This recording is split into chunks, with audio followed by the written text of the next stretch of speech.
Foundation कब से चला रहे हैं? बस समझ लें कि हमने सिर्फ डेली वेजेस के लिए थोड़ा से राशन पैक्स डिस्ट्रीब्यूट करने थे, वहाँ से ये बात शुरू हुई।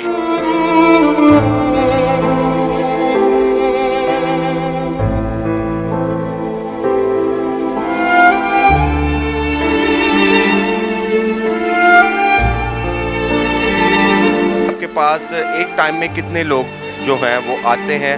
दोपहर को आज आए थे 430 लोग।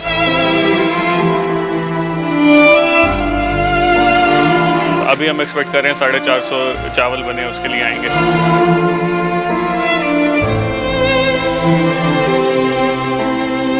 इनकी दुआओं की वजह से आप कहाँ पर इस टाइम जा पहुँचे हुए? लेकिन दुआएं तो अल्लाह ताला कबूल करने वाला है, वो किसी एक की हो चाहे हज़ारों लोगों की हो। अस्सलाम वालेकुम नाजरीन, मैं हूं आपका होस्ट फरीद अहमद और आप देख रहे हैं नेमत पाकिस्तान। नाजरीन, जिस तरह के कोरोना वायरस और लॉकडाउन ने एक आम आदमी की ज़िंदगी मुतासर कर दी है, उसकी ज़िंदगी ठप होकर रह गई है। 2 वक्त की रोटी खाना और कमाना नहायत ही उस बंदे के लिए मुश्किल हो चुका है।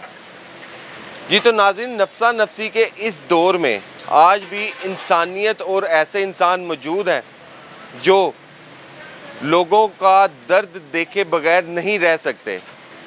तो ऐसे ही एक ख़ास आदमी के साथ आज मैं आपकी जाकर मुलाकात करवा रहा हूँ कि जो इस वक्त में एक आम आदमी के लिए कम से कम उसकी तादाद 1500 से तजावज़ है, जो 2 वक्त का खाना जो है वो हर उस आम आदमी को देता है जो पेट भर कर यहाँ पर खाना खा ले, और खुद क्या वसूल करता है उनसे दुआएं।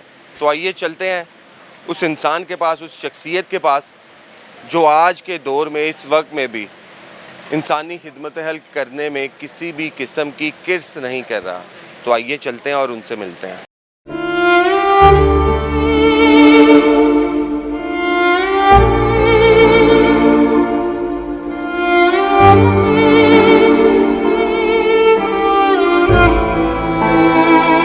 जी, मेरे साथ इस वक्त अरसलान साहब जो इस फाउंडेशन को चला रहे हैं और इंसानी खिदमत हल्क से दुआएं जो निकल रही हैं उनको इकट्ठा कर रहे हैं। तो मिलते हैं अरसलान साहब से और कुछ सवालात इनसे करेंगे जिनके जवाबात लेंगे। अस्सलाम वालेकुम अरसलान साहब। वालेकुम जी। कैसे हैं आप? अल्लाह का शुक्र है, आप सुनाएं। अल्हम्दुलिल्लाह मैं बिल्कुल ठीक ठाक हूँ। अरसलान साहब, आप मुझे ये बताइएगा कि आप ये फाउंडेशन कब से चला रहे हैं, और सेकंड, आपने इसका स्टार्ट किया है या आपकी फैमिली में से कोई और भी ऐसी या इस फाउंडेशन को कोई चला रहा था?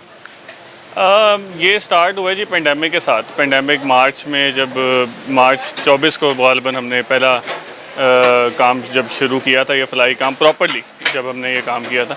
उससे पहले ऐसा कोई प्रॉपरली नहीं कर रहे थे, लेकिन मेरे फैमिली करती रहती है थोड़ा बहुत, जो हर कोई घर में जैसे करते हैं वैसे हम, मेरे वालिद साहब भी बहुत ज़्यादा करते हैं घर में। तो जिन्ना हॉस्पिटल में कभी कर लिया, कभी घर में कर लिया, लेकिन ये प्रॉपर तरीके से जो है, ये बस समझ लें कि हमने सिर्फ डेली वेजेस के लिए थोड़ा से राशन पैक्स डिस्ट्रीब्यूट करने थे, वहाँ से ये बात शुरू हुई। तो फिर आहिस्ता आहिस्ता करते करते करते करते तकरीबन हम 7 महीने तक राशन बांटते रहे हैं।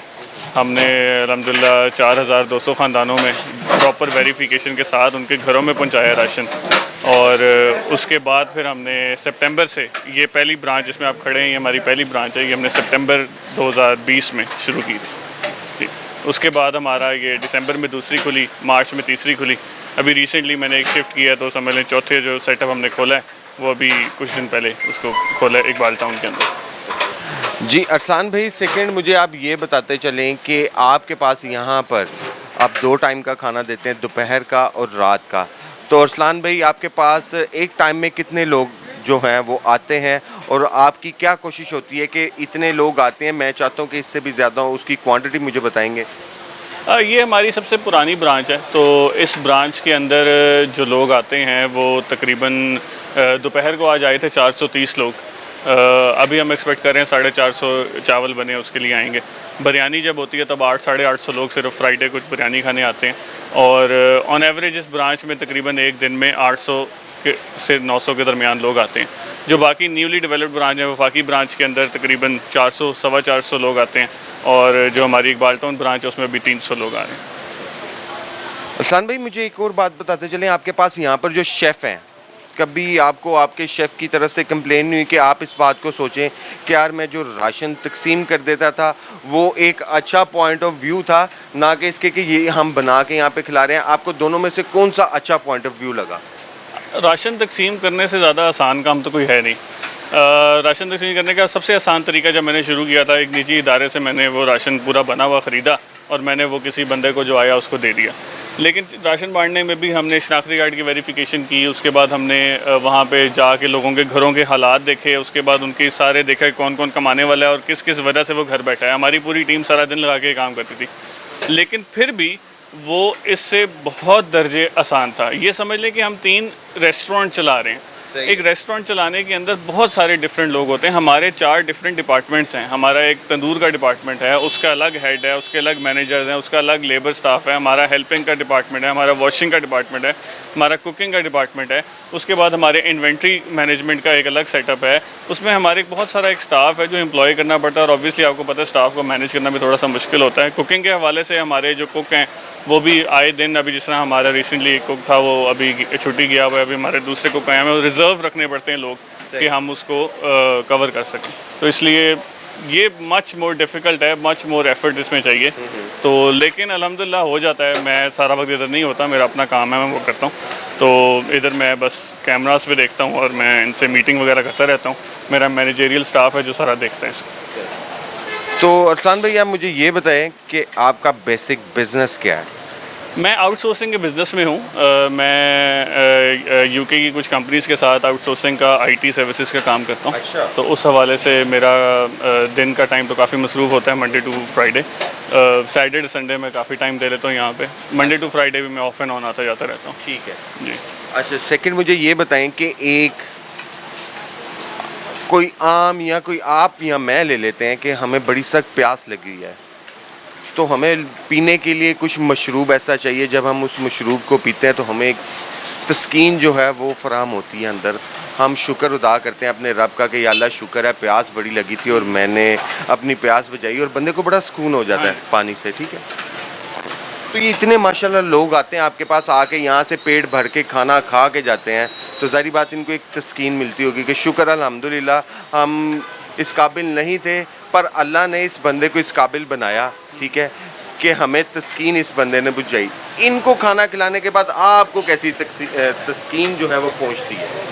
ये आपने बड़ा अच्छा सवाल किया है। ये बेसिकली जब पहले दिन हम खिला रहे थे तो पहले 100-150 लोग सिर्फ इसी ब्रांच में आके दिन में खाते थे। तब भी मुझे, जब मैं इधर आके बैठता था, खड़ा होता था, देखता था, तो बहुत ऑब्वियसली बहुत खुशी होती थी। जो भी हमारे रिश्तेदार या जो भी बहुत सारे हमारे डोनर्स हैं ऑब्वियसली जो इनके साथ चल रहे हैं, हमारी फैमिली वाले, वो भी कैमराज में देखते रहते हैं और मैं भी देखता रहता हूँ। ये सिर्फ मेरी अकेले की एफ़र्ट तो नहीं है, बहुत सारे लोग हैं इसके अंदर जो शामिल हैं, तो वो भी सारे देखते हैं और उनको बहुत खुशी होती है।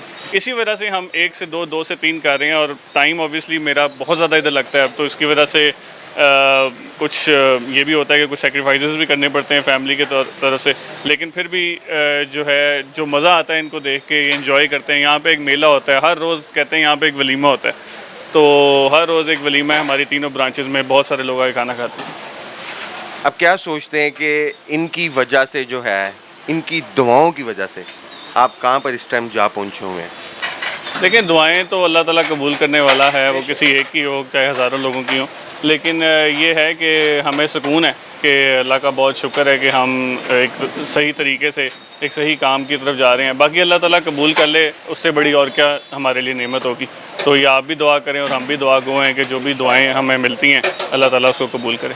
अच्छा, बड़ा एक और जैसे इंटरेस्टिंग आपने कहा एक सवाल, पहले एक और इंटरेस्टिंग सवाल मैं आपसे करने लगा हूँ, शायद आपको इंटरेस्टिंग लगे। मैं आपसे ये बात करने लगा हूँ कि जब मेरे प्यारे रब ने आपकी ये ड्यूटी सौंपी, तो आप क्या एक्सपेक्ट करते थे कि मेरा रब मेरी इस दुनिया में ये ड्यूटी भी लगा सकता है कि जिसे आपको देख के बड़ी खुशी महसूस होती हो? ये मैं आपको बताऊं कि मेरे घर में अगर देखा जाए तो मेरा एक भाई है और मेरे वालिद साहब। हमारे घर में मेरा भाई और मेरे वालिद साहब ये दोनों मेरे से कहीं ज़्यादा इस काम में उनका इंटरेस्ट रहा है थ्रू आउट। मैं उनकी निस्बत इतना ज़्यादा डायरेक्टली इन्वॉल्व कभी भी नहीं रहा। मतलब मेरा भाई हर वक्त देगे बांटता रहा, मेरे वालिद साहब हर वक्त घर में दस्तरखान बिछा के करते रहे। तो सितंबर 2020 या समझ लें मार्च 2020 से पहले मुझे नहीं पता था कि ऐसी कोई पॉसिबिलिटी है या ऐसी कोई सोच है। ये मेरा ख्याल अल्लाह की तरफ से है और मोटिवेशन मुझे बहुत ज़्यादा मिली। मुझे इतनी मोटिवेशन मिलती है रोज़ाना की बुनियाद पे, मेरे चाहने वाले, मेरे इर्द गिर्द के लोग सारे वो इतना मोटिवेट करते हैं, वो फिर ऐसा लगता है कि मैं शायद कम कर रहा हूँ। अब तो मेरी ज़िम्मेदारी होगी ये सब करना, पहले तो ऐसे ही मैं कर रहा था। अब आहिस्ता आहिस्ता ना ज़िम्मेदारी होगी, इसको फैलाना, इसको बढ़ाना, इसको लाहौर पूरे में लेके जाना, फिर पूरे पाकिस्तान में लेके जाना। तो ये अब एक और लेवल पे बात चली गई है और अल्लाह करे अल्लाह मुझे भी हिम्मत दे और जो हमारे साथ इसमें मेहनत में शामिल हैं उनको भी हिम्मत दे कि हम इसको और फैलाएं और आगे लेके जाएं। इंशाल्लाह। मैं आपसे लास्ट क्वेश्चन अपना करूँगा कि अल्लाह पाक ने आपकी ज़िंदगी और आपसे वाबस्ता लोगों का जिस तरह से एक सिलसिला बना दिया है, अल्लाह में इसको बेशुमार वसी करे। सेकंड, मुझे ये बताएं कि अल्लाह पाक अगर आपको इतना देते हैं तो आपने अगला कोई माइंड सोचा होगा जिस तरह से पूरे पाकिस्तान में अपनी ये है सहूलत फाउंडेशन, इसको फैलाने का एक एम जो है वो उठा लिया है। अल्लाह पाक इससे ज़्यादा अगर आपको देता है तो आपका क्या अगली जो है वो प्रोजेक्ट है कि आप कौन सा ऐसा काम करेंगे जो इंसानी खिदमत के लिए हो, उससे मैं अपने रब को राज़ी कर सकूं? जी, हमारे फ़िलहाल 3 मेजर फोकस हैं। देखिए, बात ये है कि सबसे बड़ा हमारा जो विज़न है वो हमारा ये है कि हम लोगों को पॉवर्टी से बाहर निकालना चाहते हैं। तो हम हर वो कुछ करेंगे जिससे लोग यहाँ पे पाकिस्तान में पॉवर्टी से बाहर निकलें। पाकिस्तान को अपलिफ्ट करना बहुत ज़रूरी है। बहुत सारी चीज़ें हैं हमारे गवर्नमेंट में भी और हमारे पॉलिटिक्स में भी ये बात हर वक्त होती रहती है कि चाइना ने कैसे अपनी पॉवर्टी को ख़त्म किया है। ये हमें खुद एज एन इंडिविजुअल बहुत ज़्यादा एफर्ट करने की ज़रूरत है कि हम भी कोई एफर्ट करेंगे लोगों को। जिस तरह अब हमारे पास लोग खाना खाते हैं तो जो बाहर खाने से उनके पैसे बचते हैं उनकी जेब में चले जाते हैं, विच विल हेल्प देम कि उनके एक्सपेंसेस जो हैं वो सारे वो कवर कर लें और वो आहिस्ता आहिस्ता ओवर टाइम थोड़ा सा पॉवर्टी से बाहर निकलें। हमारे 3 मेजर गोल्स हैं, एक रोज़गार है, एक राशन है और एक दस्तरखान है। राशन तब है जब इस तरह की अल्लाह माफ़ करे नेचुरल डिज़ास्टर्स या कुछ हो तो तब हम करेंगे। अभी डिसकंटिन्यूड है, अभी इतना ज़्यादा नहीं है, बहुत लिमिटेड है लेकिन ज़्यादा नहीं। रोज़गार हमारा फैसिलिटी ये है कि हम लोगों को एक छोटा छोटा बिज़नेस सेटअप करने के लिए हम हैं कि जो विलिंग लोग हैं, विलिंग वर्कर्स हैं या कोई ऐसा है जो शवारमे की दुकान पे काम करता है वो अपना खोलना चाहता है तो हम उसको ठेला लगा के देंगे, हम उसके लिए काम करेंगे। तो इस तरह हम जो है और भी एरियाज़ में फोकस करेंगे कहाँ कहाँ हम लोगों के लिए बस सिर्फ लोगों की ज़िंदगी इंप्रूव करने के लिए जो हम कर सकते हैं। बहुत अच्छी बात है, बहुत शुक्रिया आपका और आपके ताउन का। आप लोग इधर अपने जी आप अच्छा लगा यहाँ पे आके। जी आप अपने देखने वालों को हमारा नंबर वगैरह भी मेरा चला सकते हैं स्क्रीन के ऊपर। अगर कोई हमारे साथ काम करना चाहे, आके देखना चाहे, हमारे काम को समझना चाहे तो वो आके ज़रूर मेरे से कांटेक्ट कर सकते हैं और कर सकते हैं। आप स्क्रीन पे नंबर हमारा चला सकते हैं। जी, तो नाजरीन, जिस तरह से मेरे साथ अरसलान भाई मौजूद हैं, सहूलत फाउंडेशन जो चला रहे हैं, और उन्होंने बताया कि जिस तरह से वो फलाई मदद लोगों की कर रहे हैं, मैं भी दुआ गो हूँ, आप लोग भी दुआ गो रहना कि अरसलान भाई की फ़ाउंडेशन को अल्लाह पाक इतना बड़ा करे कि जिस तरह ये लोगों को कारोबार भी करवा रहे हैं, लोगों के घरों में राशन भी दे रहे हैं, 2 वक्त की रोटी भी लोगों को दे रहे हैं। तो मैं भी दुआ गो हूँ, आप भी दुआ गो रहिएगा कि अरसलान भाई का कारोबार, इनका एम जो हमारा परवरदिगार है वो वसी से वसी करता जाए। मैं अपना कैमरा टीम के साथ इजाज़त चाहूँगा। फ़रीद अहमद, नेमत न्यूज़, लाहौर।